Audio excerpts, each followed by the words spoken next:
नमस्कार, जीएसटीवी विशेष अंदर की बात के साथ मैं हूं कृष्णा। कर्नाटक में कांग्रेस विधायक दल की बैठक का रविवार शाम को राजधानी बेंगलुरु में आयोजन हुआ। उम्मीद की जा रही है कि इस बैठक में कर्नाटक के अगले मुख्यमंत्री का नाम सामने आ पाएगा। कौन बन सकता है कर्नाटक का मुख्यमंत्री, देखते हैं रिपोर्ट अंदर की बात में। कर्नाटक में कांग्रेस विधायक दल की बैठक का रविवार शाम को राजधानी बेंगलुरु में आयोजन हुआ।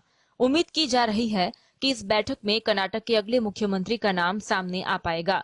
मुख्यमंत्री पद की दौड़ में शामिल कर्नाटक कांग्रेस के प्रदेश अध्यक्ष डीके शिवकुमार ने इस बैठक के बारे में बताया है।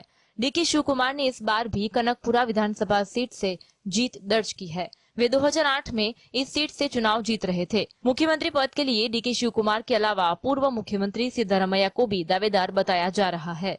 सिद्धरामैया 2013 से 2018 के बीच राज्य के मुख्यमंत्री रह चुके हैं। उन्होंने पहले ही घोषणा कर दी थी कि यह उनका आखिरी चुनाव है। कर्नाटक विधानसभा चुनाव के शनिवार को आए परिणामों में कांग्रेस ने 224 विधानसभा सीटों में से 135 सीटों पर जीत हासिल की है। वहीं बीजेपी को केवल 66 सीटें मिली है। कांग्रेस की जीत यह संदेश देगी कि बीजेपी को भी हराया जा सकता है। भारत जोड़ो यात्रा के बाद बना माहौल जिंदा रहेगा। कर्नाटक के चुनावी नतीजे के बाद 2024 में आम चुनाव का मैदान खुला हुआ है। कांग्रेस की जीत यह भी बता रही है कि सांप्रदायिकता चुनाव जीतने की गारंटी नहीं है।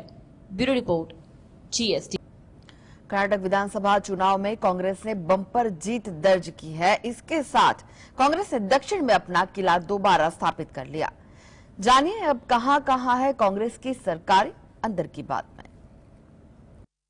कर्नाटक की जनता ने 2023 के विधानसभा चुनाव में अपना जनादेश दे दिया और उनसे कांग्रेस को स्पष्ट बहुमत दिया। बीजेपी को सत्ता से बाहर कर दक्षिणी राज्य में कांग्रेस से एक बार फिर से सत्ता हासिल कर ली है।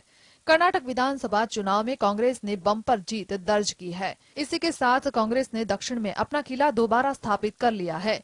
जानिए अब कहां है कांग्रेस की सरकारें। हिमाचल प्रदेश में 2023 में जब विधानसभा चुनाव हुए तो प्रदेश के हर चुनाव में राज बदलने की परंपरा को कायम रखा। राज्य की जनता ने बीजेपी की सरकार को बाहर का रास्ता दिखा दिया और कांग्रेस को चुन लिया। राजस्थान में इसी साल के अंत में विधानसभा चुनाव होने वाले हैं।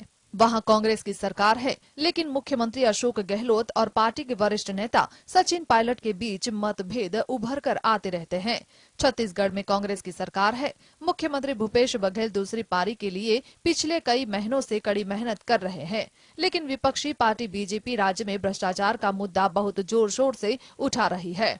झारखंड, तमिलनाडु और बिहार में कांग्रेस गठबंधन की सरकार में शामिल है।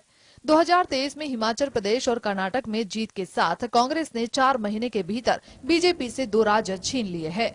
Bureau report, GSTV.